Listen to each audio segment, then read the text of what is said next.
Happy Monday. Happy Monday. We back at it. Yes, sir. The October energy is definitely on the horizon. The winter energy is on the horizon, and football season is definitely starting to heat up a little bit. Starting off with the LA Chargers and the New York Giants. Your boy Jackson Dart got the start. Oh, yeah, good for him. Great for him. I've seen they've allowed for Scadaboo to kind of get in starting lineup with Jackson Dart. I like that move. Gave him like 25 touches. Yeah, they finally just kind of turned him loose, man. I Yeah. absolutely love that, dog. Me too. He go for it. He can handle them touches. Yeah, he can definitely handle the touches. He's about 5'10", about 225. Mm-hmm. That's a solid foundation for a running back right there. Got just enough speed. You know, it went really well for them yesterday, man.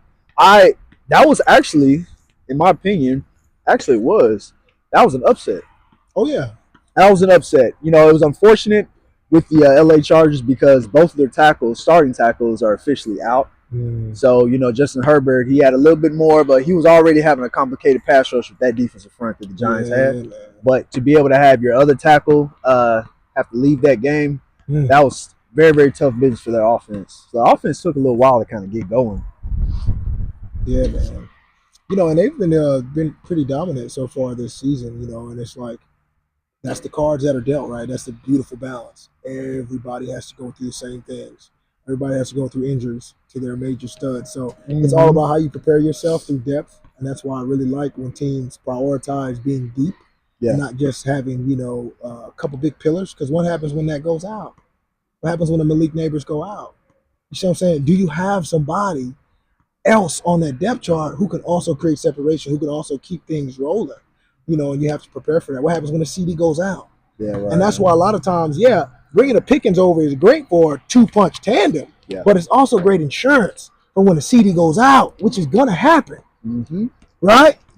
Now you got Pickens who can go off and put two tubs on you. You see what I'm saying? Who can still be that guy. So, no, big time, man. I think the Chargers are going to have to learn how to balance it and pivot and do what everybody else got to do. Let's think about it. Everybody's dealing with these injuries. Shoot, I mean, if you look at the injury report from yesterday, it is starting to grow. That it is, because that's one thing that I talk about. The first 8 games of the season, you get to find out about your team a little bit, but it's the back end of the season. That back end of the 8 games, that's whenever you officially know what kind of team you really have, because of the fact that at the end of the day, it is about the battle of nutrition. Which team is going to have the most healthy players at the end of the season? Good time. You know, that's why it's when I think about certain players that's in certain circumstances, I'll be thinking, you know, it may not be a bad idea they're not getting as many touches, as many carries. Yeah. But slowly but surely, now since they've had about 3 or 4 games in, now players getting in better shape, so they can afford a few more touches in certain aspects. But, you know, I was thinking about what you were talking about with Malik Neighbors. That was unfortunate. You know, Jackson Dart, you know, he took a risk. He threw it deep. He did what he's supposed to do. You have a superstar in one-on-one coverage. You go out, you know, you throw it out there, and, you know, you see if he can get a one-on-one ball and he can catch a 50-50 ball. It was unfortunate whenever he, you know, it's just a freak accident, you know, the way he tried to jump for that football and the way he landed. You know, it's unfortunate. You know, he had the ACL tear, but, you know, he's a young football player. He'll get back going, but it would have been very nice to see them, too, see how they was going to gel this year. It really would, man. And they got some other stars, man. You got Darius Slayton, you got Wanda Robinson. I mean, so you got some guys who can go out there and catch the ball. But, you know, that taking that dominance off of the offense is going to be challenging, you know. But we'll see.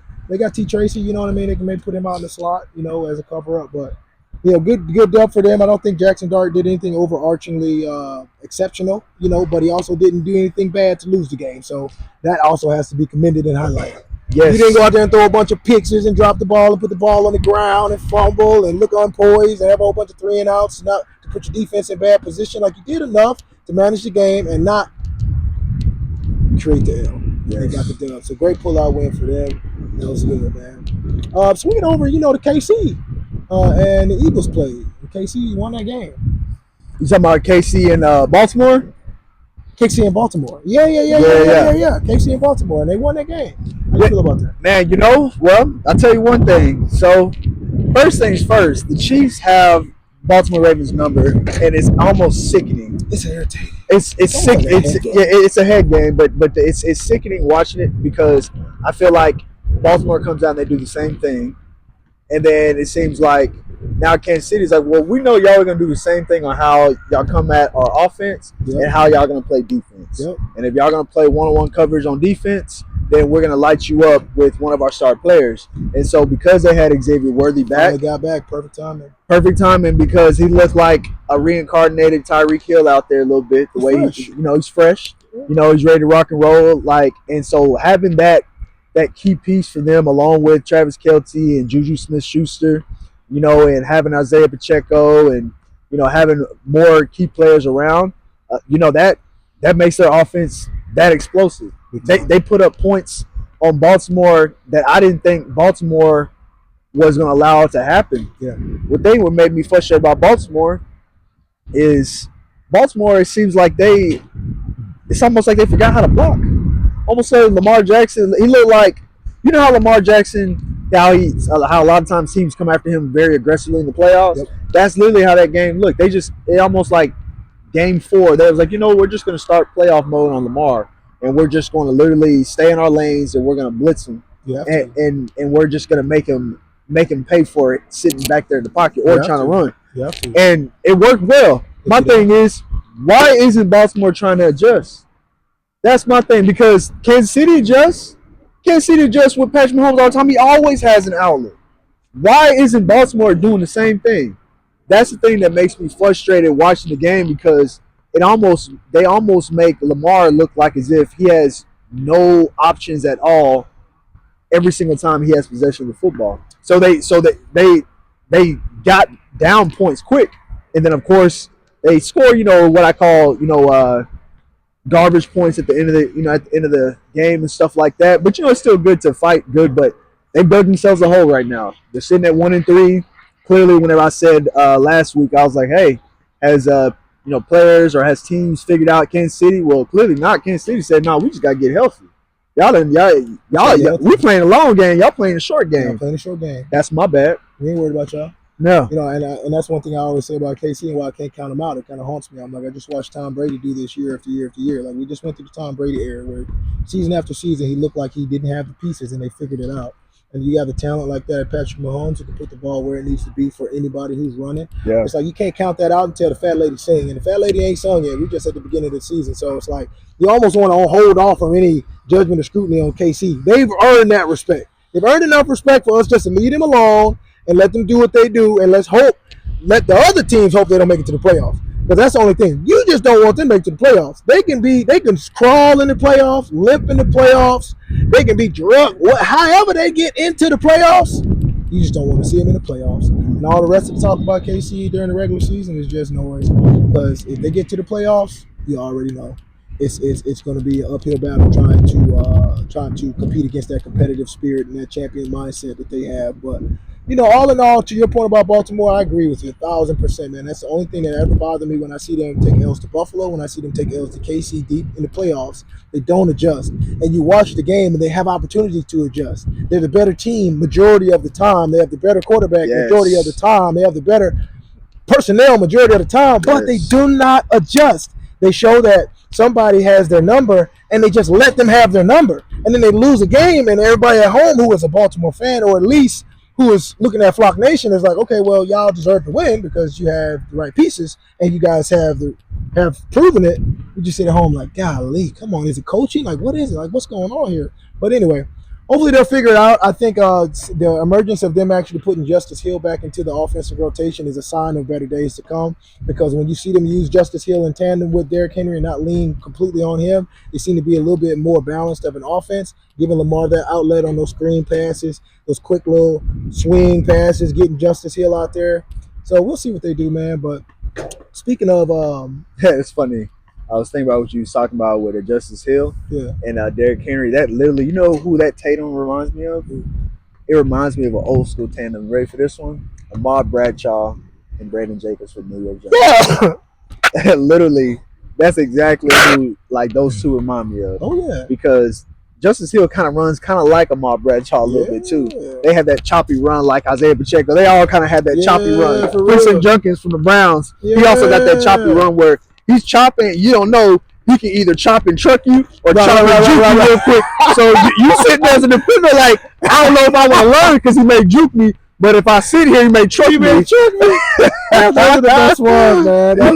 That's true though. Man, But we swing it back over to who was that? The Eagles. yes. Eagles played Tampa Bay. Yeah, Eagles, man. Eagles played Tampa, and they pulled it out, man. They squeaked it out, man. The Eagles 4-0 right now, bro. They're figuring out a way to win. They're Boomer Sooner Sheesh, they're quarterbacks figuring out go a way at to it. win, brother. They're figuring out a way. I mean, Baker, Baker's looking good, man. I ain't taking nothing off of Baker. I know he was out there without Mike Evans was out, I think, and got a couple of his big players out. But man, he's a competitor, and I think it was a solid game, man. But Jalen Hurts and the boys, they pulled it out again. They figured out a way to win. Goddard had 2-3 touchdowns or something crazy like that. Mm-hmm. Fuck, like to your point, adjust. They Ain't nothing else open. Guess what? They're tight end. If that's working, we're gonna pep it out. Yep. Yeah.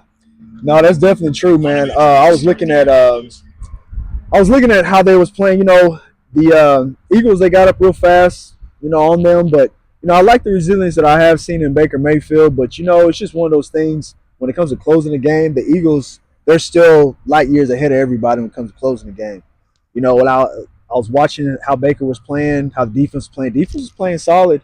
Against Jalen Hurts. They made him flush out the pocket a lot, made him use his legs. Sometimes he's successful, a lot of times he wasn't. They made them work a little bit more on the tush push. Yeah. So that was effective as well. I mean, Baker made some great throws where he had some long touchdowns with Emeka Iboka from Ohio State. He's dangerous. He's very dangerous. That's a pickup right there. Man, so he got himself a solid weapon. A couple of solid receivers outside of Mike Evans. So, overall going forward, they're going to be all right. I was looking at the coach at the end of the game. He was laughing. He was like, man, you know what? Y'all got us today.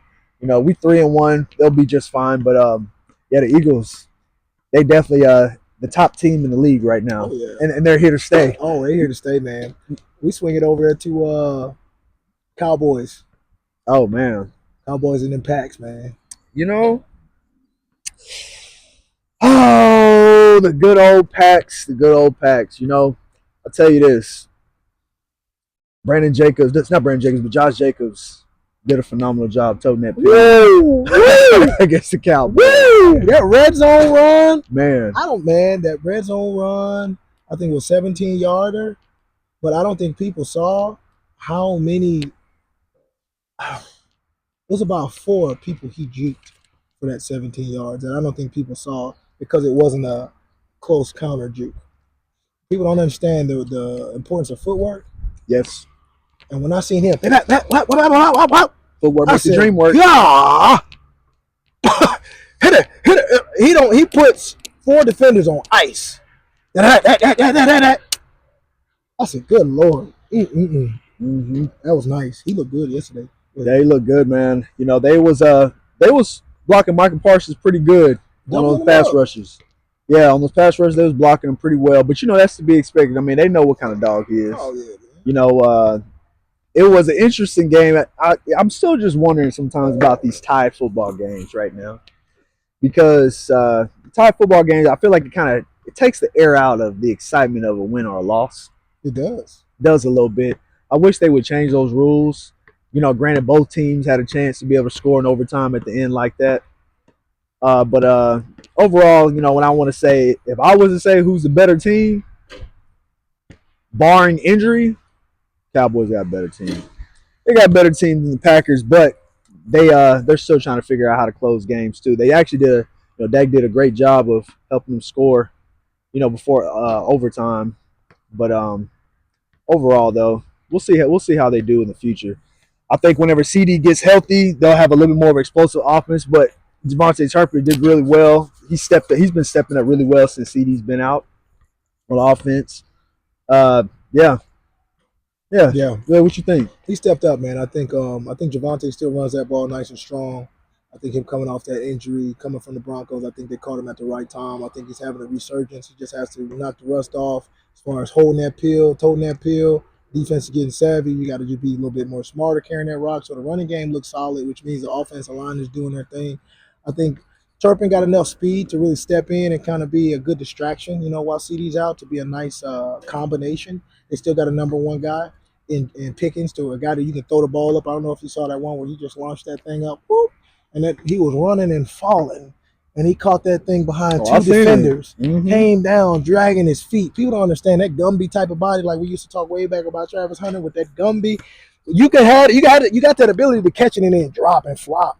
Yes. Man, he's just a talent, bro. He's a talent, and I think we got to see it highlighted yesterday because they had to lean on him, and he delivered. They leaned on him, he delivered. He caught the hard balls, he caught the 50-50 balls, he caught the balls and turned them up for a touchdown. He did everything he was supposed to do yesterday. They used Jake Ferguson as like the volume outlet. Pop, pop, pop, pepper, pepper, pepper. They showed a lot of success to Cowboys when they leaned on Whitley. And he got a nice touchdown too. And he got a nice touchdown. Boom. Turpin did his thing. Tolbert stepped up, had a big pivotal catch in the corner toward the end of the game. Came back for the ball. Dak had to kind of run and just let that thing Man, fly. that was smooth though. Caught that boy. Made sure his 1 foot was in.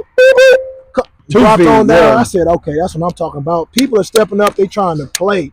You know what I'm saying? And the offensive line showed a lot of improvement because Dak had time. Yeah, I don't know if you saw, but he was kind of sitting down there. Some of them throws he had, he was chilling. But see, when you get a quarterback time, they can let the routes the plays can develop, and then you can have those big plays to where that's how you create that momentum. Aubrey's going to do Aubrey things. I think it was tough that it was a tied game. Hopefully this wasn't just passion that we saw from the Cowboys yesterday, right? Because they look night and day different than the past 2-3 games we watched, right? So hopefully this isn't just the passion of not wanting to get beat by the Packers. Hopefully this is not a passionate win only. Hopefully they can take that passion to see what their potential truly is, and they can kind of replicate success moving forward and understand we got a good team with or without some of our top players, CeeDee Lamb, Michael Parsons. We can still compete if everybody brings the energy and the passion. Bring it. Yeah.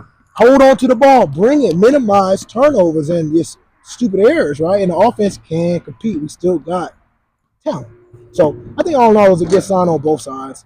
I mean, Packers got a good team. The Cowboys got a good team. It'll be interesting to see them again later on down the season. But Dak looked real good. We got to give him his flowers when He's been looking He's consistent. putting that thing in the dark. Big. You see him looking. Wow. Swap. He put it right where he wanted. And I like that, man. But sometimes we just see a different Dak, and everybody is entitled to a bad game. So hopefully we see this consistency.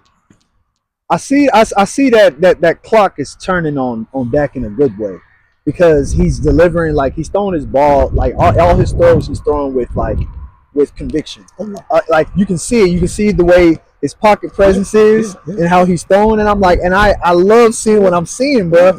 And even like even the throws where he's making wrist throws. I love those wrist throws, like that deep throw at the end of the game. It's like good. I love that kind of stuff because that's showing that he's really trying to win. Yeah, he's trying to give his guy a chance. Yes, bro, because they got skills. That's all I can do. But and he got it out. But like you said, you've been saying for a long time, Dak is like fine wine. Yep. He aged with time. And you say he wasn't a quarterback, he need about 10 years. You need about 10 years. But if you give him 10, he's going to get you one. Yes, sir.